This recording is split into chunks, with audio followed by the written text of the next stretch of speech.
Now to America. It's a frigid morning in the state of Iowa. There's snow, there's freezing temperatures, but in high school gyms and town halls, the political race is heating up. Republicans are out of their homes. They're heading to choose their presidential candidate. Iowa is the first race of the election year. There are many more to come, but this one really sets up the stage. So who do the Republicans want as their president? Well, polls say 1/3 of them want Donald Trump. So will Iowa be a Trump show? Or could things change, like Iowa's weather? Our next report tells you. On Monday, the forecast in Iowa was grim. Temperatures were expected to fall below minus 20 degrees Celsius. Yet Republicans in the state stepped out. They braved the freezing temperatures to vote for who they thought should be the Republican presidential candidate. But why just one state? To understand that, let's look at the American presidential race. America has two political parties, the Republicans and the Democrats. Both parties hold elections to choose their presidential nominee. Usually, there's an incumbent from one party, the one who is currently the US president. In this case, it's Joe Biden. He is the Democratic presidential candidate. On the other side, there are 4 to 5 candidates, out of which voters and party members will have to choose one. This is done in 2 ways. One is a primary. It's like a mini election. Voters cast their ballots, it's counted, and the winner is announced. Then there's the caucus. This is more of a town hall event.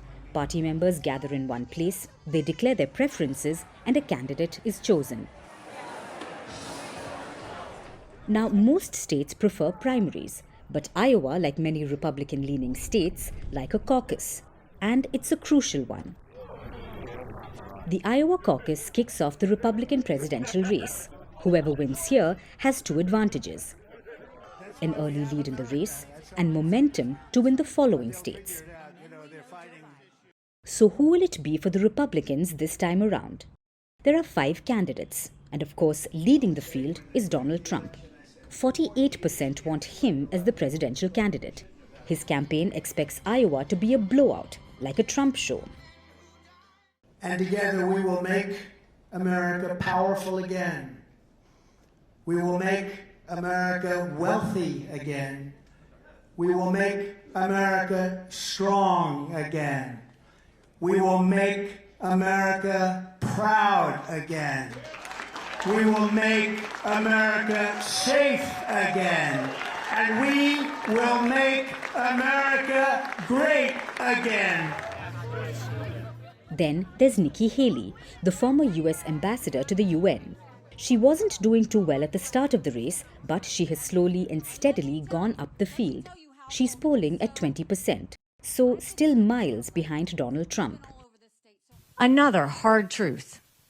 I think President Trump was the right president at the right time. I agree with a lot of his policies.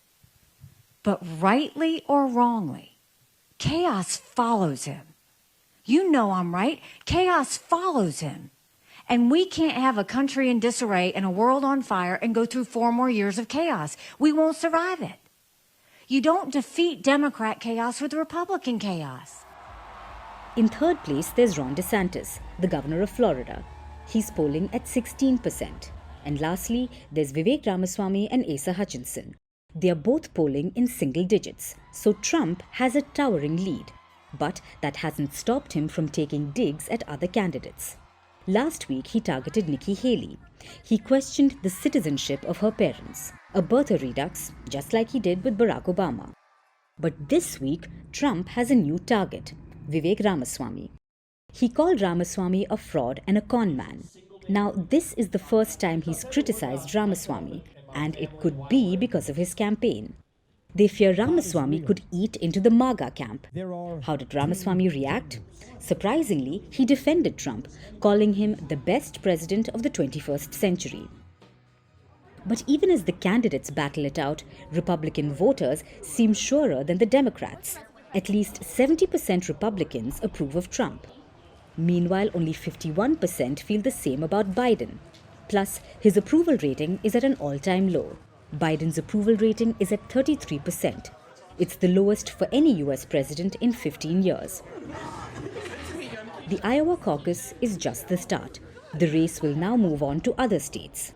Most people predict a 2020 rematch. But can Biden defeat Trump once again, or will Trump get his revenge?